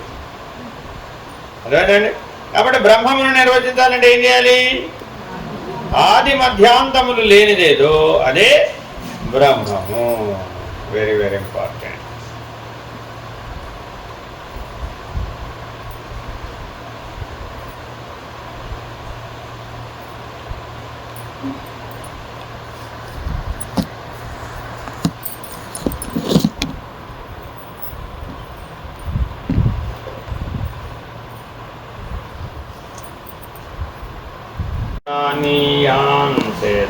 సుఖనాశనం. ఇక 7వ అంశమైన ఆసనాన్ని గురించి, ఏ స్థితిలో సుఖంగా నిరంతరం బ్రహ్మచింతన చేయడానికి, బ్రహ్మను గురించిన ధ్యానం చేయడానికి వీలవుతుందో దానినే ఆసనము అని అనాలి. అంతే తప్ప మనకు సుఖాన్ని కలిగించకుండా బాధ కలిగించే ఏ స్థితిని ఆసనం అనడానికి వీలు లేదు. బాధ కలిగించే స్థితిలో మనసు నిలకడగా ఉండదు కాబట్టి సుఖంగా ఉండే స్థితినే ఆసనం అన్నారు. యోగాసనాల విషయంలో ఉండే సామాన్య అభిప్రాయాన్ని ఈ నిర్వచనంతో పోల్చి చూసుకోవడం మంచిది. చూసుకోవాలా అక్కర్లేదా? ఇప్పుడు ఏమండి ఏ ఆసనంలో ఉండాలి ఇంతకీ మీరు? ఆసన సిద్ధి కలిగిన వాడే యోగి. నిర్వచనం ఏంటండి యోగికి? ఆసన సిద్ధి కలిగిన వాడే యోగి. ఆసనం అనగా ఏమి? స్థిర సుఖమాసనం. పతంజలి యోగ సూత్రం ఏం చెప్పాడండి? స్థిరత్వం ఉండాలి, సుఖంగా ఉండాలి. ఈ రెండు ఉంటేనే ఆసనం. Very very important. కాబట్టి ఏం చేయాలి? భూమి మీద అడుగున్నర ఎత్తు పీటలు వేసుకోవాలి. ఆ తర్వాత ఏం చేయాలి? దాని మీద మెత్తటి పరుగు వేసుకోవాలి. దాని మీద కృష్ణాజనం వేసుకోవాలి. కృష్ణ జంక చర్మం వేసుకోవాలి. దాని మీద పులి చర్మం వేసుకోవాలి. దాని మీద అవన్నీ వేసుకున్నామండి. అప్పుడు ఏమనిపించింది? హాయిగా నిద్రపోరండి. స్థిరసుఖమాసనం అంటే నిద్రపోవడానికి ఇదంతా ఇంత ఏర్పాటంతా దేనికోసం? అది. కాబట్టి ఆసన సిద్ధి అనగానేమి అంటే ఎప్పుడూ నేను బ్రహ్మమునే అయి ఉన్నాను అని ఎలా మేల్కోవడానికి వీలవుతుందో, ఎలా ఉండడానికి వీలవుతుందో దానినే ఆసనం అంటారు. అదేంటండి? ఈశ్వరుణ్ణి మీరు ఆవాహన చేశారండి. తర్వాత ఏం చేశారు? రత్న ఖచ్చిత హేమ సింహాసనం సమర్పయామి. వట్టి ఆసనం కాదు అది. ఏంటండి అది? రత్న ఖచ్చిత హేమ సింహాసనం సమర్పయామి. 2 అక్షతలు.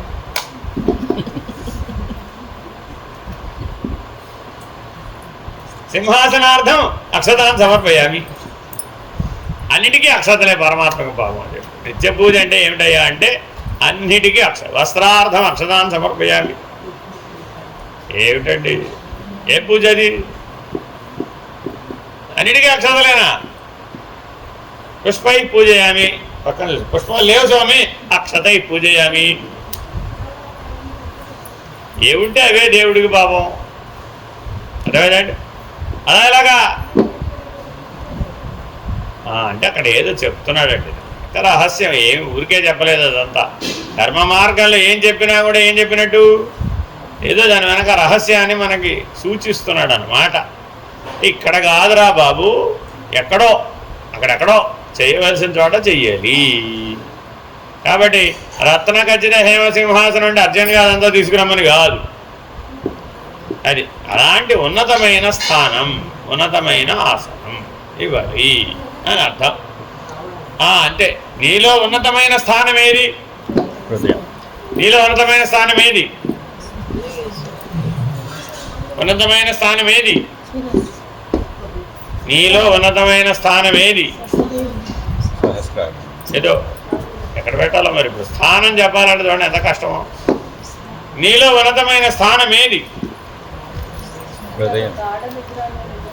నీలో ఉన్నతమైన స్థానం ఏది?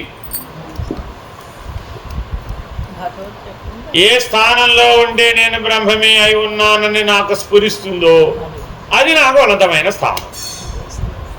ఏమో నాకు తెలియదు, దాని పేరు లేదు, దానికి ఇది ఏదని చెప్పడానికి వీల్లేదండి. ఏం దేంతో చెప్పచ్చట? ఏ స్థానంలో ఉంటే నేను బ్రహ్మమే అయి ఉన్నానని నాకు సదా స్ఫురిస్తూ ఉంటుందో అదే ఉన్నతమైన స్థానం. ఏది ఆసనం?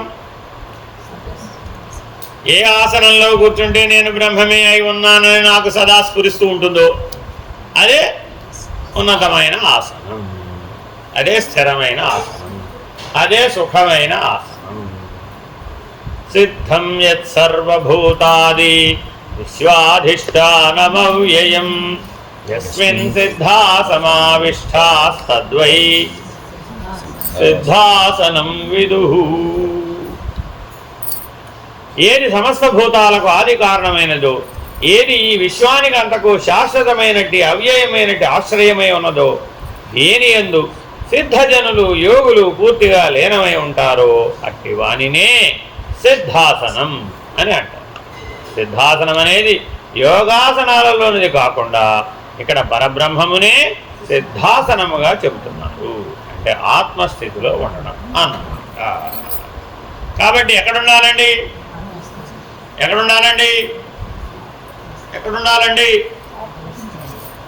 96 లేని చోట. ఎక్కడ ఉండాలండి? 96 లేని చోట. 96 అంటే అదేదో 96 తత్వాలలో త్వం పదమును తీసేసాం. అప్పుడు ఏం మిగిలింది? తత్తు మిగిలింది. తత్తు మిగిలితే 96 అని అనవచ్చా? 96 ఎప్పుడైంది? త్వం పదం ఉంటే. తత్పదం దృష్ట్యా చెప్తే ఒకటే. అదేనండి, తత్పదం అనగా ఒకటే. ఆ ఒక్కటి ఎక్కడ లేదు, అది పరబ్రహ్మ. ముందేం చేయాలట? మన దగ్గర 96 కోట్ల కణాలు ఉన్నాయా లేదా? ఆ 96 తత్వాలే ఒక్కొక్క తత్వం ఒక కోటి అయ్యింది. అందుకని మళ్ళీ ఎన్నైనాయి? 96 కోట్ల కణాలు ఉన్నాయి. ఏం చేయాలి ఇప్పుడు? ప్రతి కణము త్వం త్వం త్వం నేను నేను నేను అంటుందట. ఒకటి కాదు, రెండు కాదు, ప్రతి కణము చెప్తుందట నేను నేను నేనని. ఏం చేయాలి ఇప్పుడు? ఆ త్వం పదాన్ని తొలగించేయాలి. నేను లేను నేను లేను నేను లేను నేను లేను నేను లేను నేను లేనివాడు నేను లేనివాడు నేను లేనివాడు. ఎన్నిసార్లు చెప్పాలండి ఇప్పుడు? నిర్ణయం ఎన్నిసార్లు చెప్పాలి? 96 కోట్ల సార్లు చెప్పాలట. ప్రతి కణము నేనప్పుడు నేను అన్నప్పుడల్లా చెప్పాలట. ఏమని? నేను లేను నేను లేను నేను లేను నేను లేను నేను లేను నేను లేను. మరి ఉన్నదేమిటి? బ్రహ్మం. ఉన్నదేమిటండి?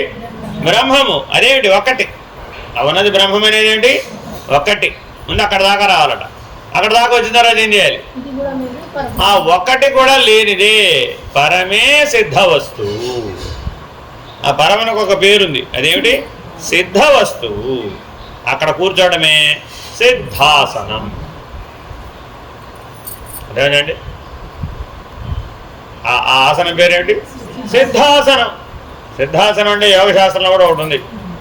అదేదో అలాగా ఇలాగా పద్మాసనం వేయాలి, ఆ పద్మాసనానికి బద్ధ పద్మాసనం వేయాలి, బద్ధ పద్మాసనం వేసి మహాబంధం వేయాలి. అట్టి మహాబంధంలో అట్టి బద్ధ పద్మాసనంలో శాంభవి దృష్టిని నిలుపుకోవాలి. ఈ మూడు ఎవరైతే చేస్తారో తెలుసా మీకు? ఎవరికైనా ఇవన్నీ? బద్ధ పద్మాసనం తెలుసా? అదే నేను తారకంలో చెప్తారు ఇవన్నీ. బద్ధ పద్మాసనంలో ఉండి మహాబంధంతో ఉండి ప్రాణమును బంధించి శరీరమును బంధించి శాంభవి దృష్టి యందు మనోబుద్ధుల చలనం అణిపి ఉన్మని స్థితిని పొందినట్లయితే అట్టి ఉన్మని స్థితి యందు బ్రహ్మాండ లయం అవ్వగా అట్టి జ్ఞానసిద్ధి చేత సిద్ధాసనము లభించును. ఇది ముందు అసలు బద్ధ పద్మాసనం ఏంటి చూద్దాము ఫస్ట్. ఏనండి వేయించండి, ఏం పెద్ద. ఇదేమిటిది? బద్ధ పద్మాసనం అంటే ఏమిటి? ఏం చేయాలి? బద్ధ పద్మాసనం అంటే ఏమిటి? ఏమో మరి ఏం చేయాలో తర్వాత మరి చెప్పమను.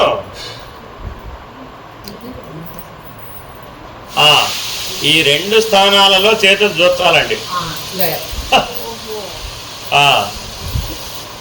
బద్ధ పద్మాసనం అంటే ఇలాగా, ఈ చెయ్యి ఇలాగా, ఈ చెయ్యి ఇలాగా, ఈ 2 మోకాళ్ళలో దూర్చి 2 చేతుల మీద లేవాలి.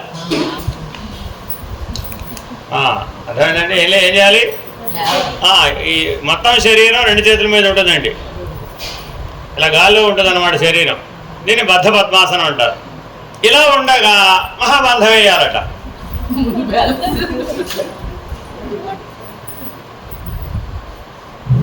మహాబంధం వేసి ఏం చేయాలి?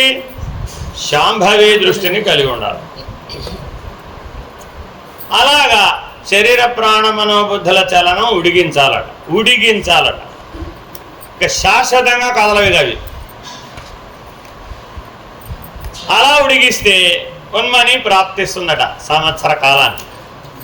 ఇలా 1 సంవత్సర కాలం 24 గంటలు రోజు ఉంటే 1 సంవత్సర కాలంలో నీకేం లభిస్తుంది? ఉన్మన్యావస్థ లభిస్తుంది. అట్టి ఉన్మన్యావస్థ యందు బ్రహ్మాండం యొక్క సృష్టి స్థితి లయముల దర్శనం కలుగుతుంది. దర్శన సిద్ధి అక్కడ కలుగుతుందండి. అప్పుడు మనోన్మని అవుతుంది అది. అలా ఎవరికైతే అయ్యిందో వాడు సిద్ధుడు. అట్టిదే సిద్ధాసనం అని యోగతారావళిలో శంకర భగవత్పాదులు ఉన్మని మనోన్మని అవస్థల గురించి, ఈ బ్రాహ్మీభూత స్థితి గురించి చెప్పారు. అన్నీ ఆల్టరేషనేనా?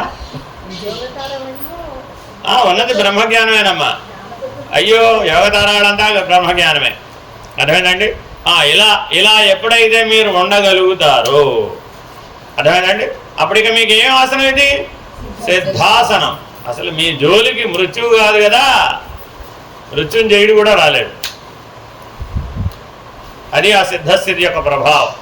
ఇలా ఉన్నవాడి ఎంత మేరకైతే వాడి ఆరా ఉంటుందో ఆ ఆరాలో ఉన్న వాళ్ళ జోలికి కూడా మృత్యువు రాలేదు. ఆ సామర్థ్యం పొందుతాడట. వాడి సమక్షంలో ఉంటారనుకోండి. అందుకే కైలాసంలో ఉన్న వాళ్ళు ఎవరి జోలికి మృత్యు పడదు. అందుకని పరమేశ్వరుడు ఎప్పుడు ఏ ఆసనంలో ఉంటాడో తెలుసా మీకు? సిద్ధాసనంలో ఉంటాడండి. మనోన్మని స్థితిలో ఉంటాడు. సకల బ్రహ్మాండములు లయమైపోయినా కూడా నేనున్నాననేటటువంటి సాక్షిత్వంలో ఉంటాడు. అందువలన ఆయన పరగణ ఏమిటి? కైలాసం. కైలాసంలో ఉన్న వాళ్ళ జోలికి ఎవరు మృత్యువాడు? ఎవరి ప్రభావం వల్ల? ఆ సదాశివుని యొక్క ప్రభావం. కాబట్టి మీరు ఎవరైనా సరే సదాశివుని వంటి సిద్ధత్వాన్ని పొందాలనుకుంటే ఇలా ప్రయత్నించండి.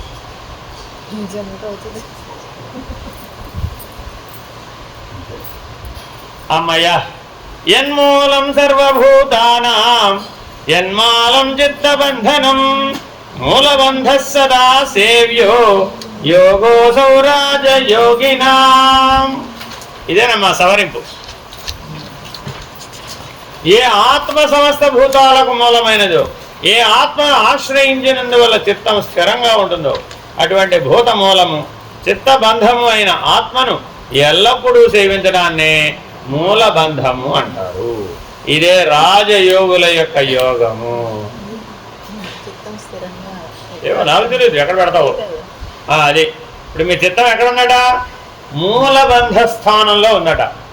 మీరు చిత్తవృత్తులను ఆపాలని ఎక్కడ ప్రయత్నిస్తారు? ఇప్పుడు సహస్రారంలో.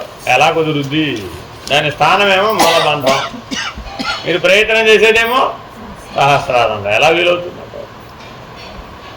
కాబట్టి దీన్ని బట్టి మనకు తెలుస్తున్నది ఏమిటంటే, శారీరకమైన ఆసనాలను సాధించడం కోసం ప్రాకులాడటం కంటే తన సమస్తాన్ని బ్రహ్మధ్యానంలో నిలిపి ఉంచితే అదే మనల్ని లక్ష్యాన్ని చేస్తుంది.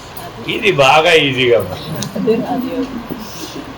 అని మూలబంధం అనే సమాసంలోని మూలము బంధము అనే 2 శబ్దాలను సమస్త భూతాలకు మూలమని చిత్తాన్ని నిలకడగా ఉంచేదనే అర్థాలలో ప్రయోగించారు. Very very very very important.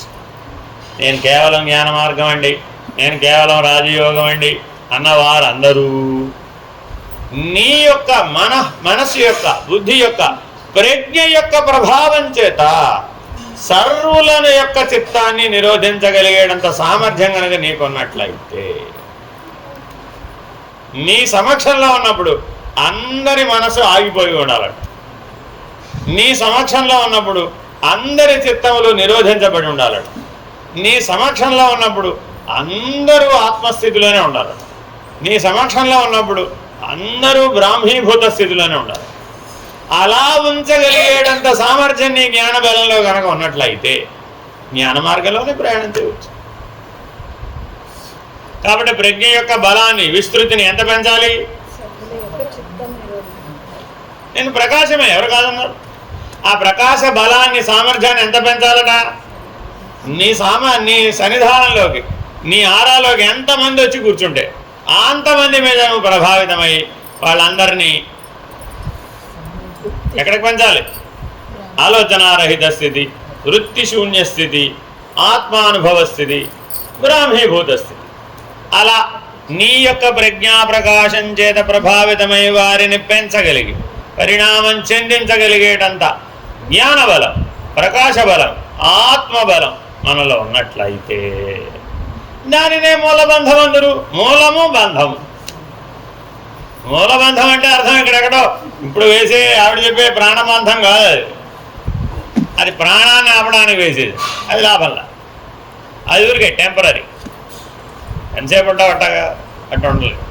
కానీ ఇట్లా అయితే ఎంతసేపు ఉండొచ్చు? ఓహో, కల్పాంతం దాకా కూడా ఉండొచ్చు. అర్థమేనండి? కాబట్టి మూలబంధం అనగా మూలము బంధం వెరీ వెరీ ఇంపార్టెంట్. నీ మూలం ఎక్కడ? అజ్ఞానమున్మూలయేత్. ఎందులోదండి? అజ్ఞానమున్మూలయేత్.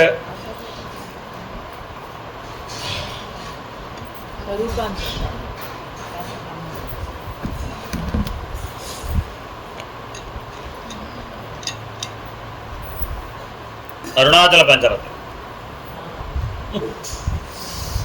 సరే, ఓకే. అంగానాం సమతాం విద్యాత్ సమే బ్రహ్మణి లీయతే నోచేన్నైవ సమానత్వం రుజుత్వం సృష్టి వృక్షవత్. చిత్తము ఎప్పుడైతే సమమైన బ్రహ్మలో లీనమైపోతుందో అప్పుడే శరీరావయవాలు సమస్థితిలో ఉన్నాయని భావించాలి. కేవలం చచ్చి ఎండిపోయిన చెట్టులాగా అవయవాలను నిశ్చలంగా ఉంచడాన్ని మాత్రమే దేహ సమత్వం అనడానికి వీలు లేదు. సమబ్రహ్మలో లీనమవడం అంటే బ్రహ్మ సమమైన, బ్రహ్మతో సమానమైన ఆత్మలో లీనమవడం అని భావము. ఏనండి? ఆత్మ పరమాత్మ వేరుగా లేదు, రెండు ఒక్కటే అనేటటువంటి సమత్వాన్ని సాధించాలి. అటువంటి బ్రాహ్మీభూత స్థితిలో మాత్రమే, బ్రహ్మ లీనత ద్వారా మాత్రమే సమత్వం సాధ్యమవుతుంది. ఇది ఏ సమత్వం అండి?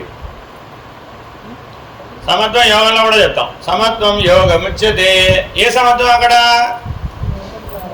యోగాయోగములందు సమత్వం. ఒకటి పొందటం కానీ, ఒకటి పొందకపోవడం కానీ, ఒకటి అనుభవించడం కానీ, ఒకటి అనుభవించకపోవడం కానీ, ఒకటి కలిగి ఉండటం కానీ, ఒకటి కలిగి ఉండకపోవడం కానీ. సిద్ధ్య సిద్ధౌ సమబుద్ధేషు. భగవద్గీత ఇలా ఎన్ని చోట్ల సమత్వాన్ని వాడిందండి.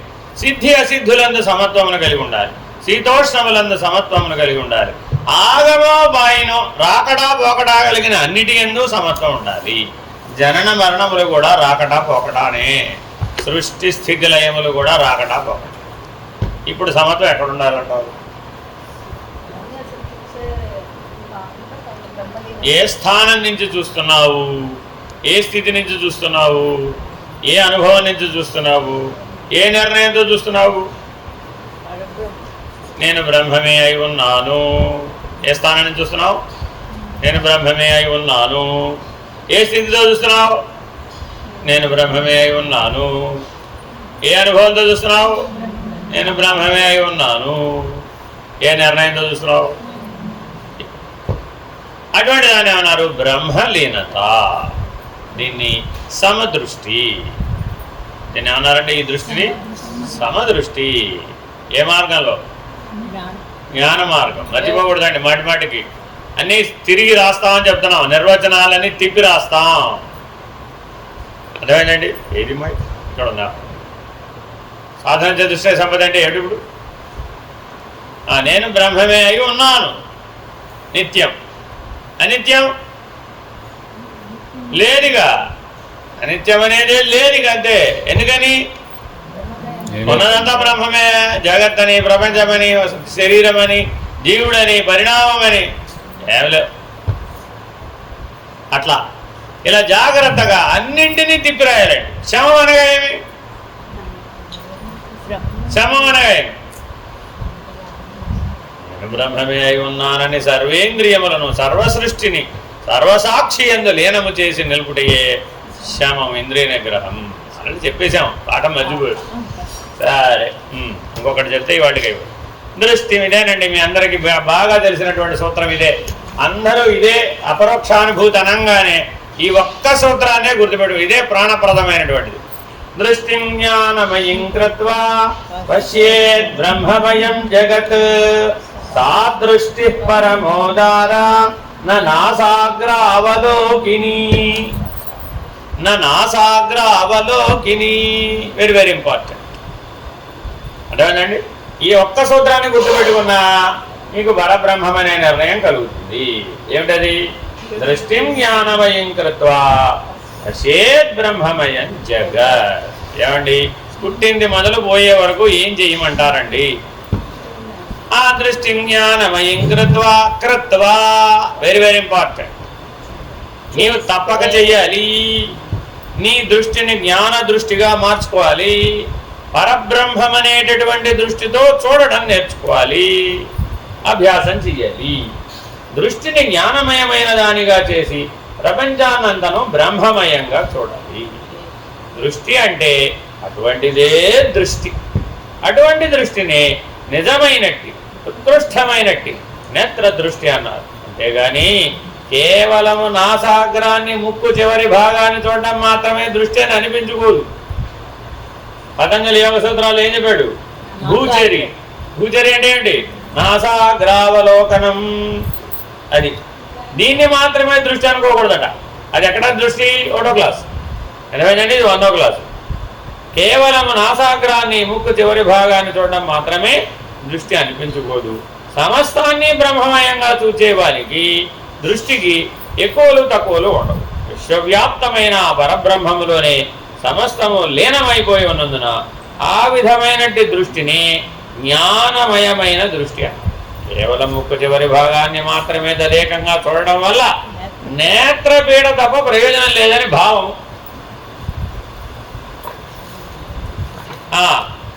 కాబట్టి బ్రహ్మలీనత చెందేటటువంటి దృష్టియే దృష్టి. Very very important. అక్కడ దృక్కు, దర్శనము, ద్రష్ట అనే 3 ఏకమైపోయింది. ఎందుకు ఇది మాత్రమే దృష్టి అంటున్నాడు? దృగ్దృశ్య వివేకంలో ఏమున్నాయట? దృగ్బ్రహ్మ, దృశ్యం మాయ. మరి ద్రష్ట, దర్శనం ఏమైపోయినాయి? దృగ్బ్రహ్మమునందు ఈ 3 కలిసిపోయినాయి. అర్థమేనండి? ద్రష్ట ముందు ఎక్కడికి రావాలట? దర్శనమునకు సాక్షి ద్రష్ట, దృశ్యమునకు సాక్షి ద్రష్ట. ఆ రకంగా ద్రష్ట స్థితిలో నిలకడ చెందడం వస్తే ఆత్మానుభవం వస్తుంది. అట్టి ఆత్మానుభవం నుంచి బ్రహ్మలీనమయ్యేటటువంటి బ్రహ్మానుసంధానం కనుక నువ్వు చేసినట్లయితే, తదాకార వృత్తి పొందినట్లయితే, బ్రహ్మైక్యతా సిద్ధిని పొందినట్లయితే, అట్టి సిద్ధాసనంలోనూ ఉన్నట్లయితే, దేశ కాల కలనలు లేనటువంటి, సృష్టి స్థితి లయములు లేనటువంటి బ్రహ్మలీనత ఎందు కనుక మగ్నత చెందినట్లయితే అప్పుడు నువ్వు దృష్టిం జ్ఞానమయం కృత్వా పశ్యేద్ బ్రహ్మమయం జగత్. అవ్యక్తము బ్రహ్మమే, మహత్తు బ్రహ్మమే, మహదహంకారము బ్రహ్మమే. అవి బ్రహ్మమైతే కారణ బ్రహ్మము కూడా బ్రహ్మమే. కారణ బ్రహ్మము బ్రహ్మమైతే కార్యబ్రహ్మము కూడా బ్రహ్మమే. కూటస్థుడు కారణ బ్రహ్మము, జ్ఞాత ప్రత్యేగాత్మ కార్యబ్రహ్మము. ప్రత్యేగాత కారణబ్రహ్మము, శరీరము కార్యబ్రహ్మము. ఇలా ఎక్కడికైనా చెప్పుకో, కార్యకారణములే అంతా కూడా. కారణము బ్రహ్మమైతే కార్యము కూడా బ్రహ్మమే. కాబట్టి ప్రత్యేకముగా మరొకటి కలదని చెప్పడానికి వాడే లేడు. వాడు కూడా ఎవడు? బ్రహ్మమే. ఎలాగా? బ్రహ్మవిదాప్నోతి పరం. నాయన బ్రహ్మవిత్ బ్రహ్మైవ భవతి. ఈ బ్రహ్మమును, ఈ బ్రహ్మలీనతను ఎవరైతే గ్రహించారో, ఎవరైతే ఈ బ్రహ్మలీనులై ఉన్నారో, అంతటినీ బ్రహ్మముగానే చూచేవాడు ఎవడైతే ఉన్నాడో వాడే పరమును కాంచగలడు. బ్రహ్మవిదాప్నోతి పరం. మిగిలిన వారి వలన పరమును దర్శించడం వీలు కాదు. హరి ఓం శ్రీ గురుభ్యో నమః. పూర్ణమద పూర్ణమిదం పూర్ణాత్ పూర్ణముదచ్యతే పూర్ణస్య పూర్ణమాదాయ పూర్ణమేవావశిష్యతే. ఓం తత్సత్. ఓం శాంతి శాంతి శాంతి. హరి ఓం శ్రీ గురుభ్యో నమః. హరి ఓం. నారాయణ నారాయణ.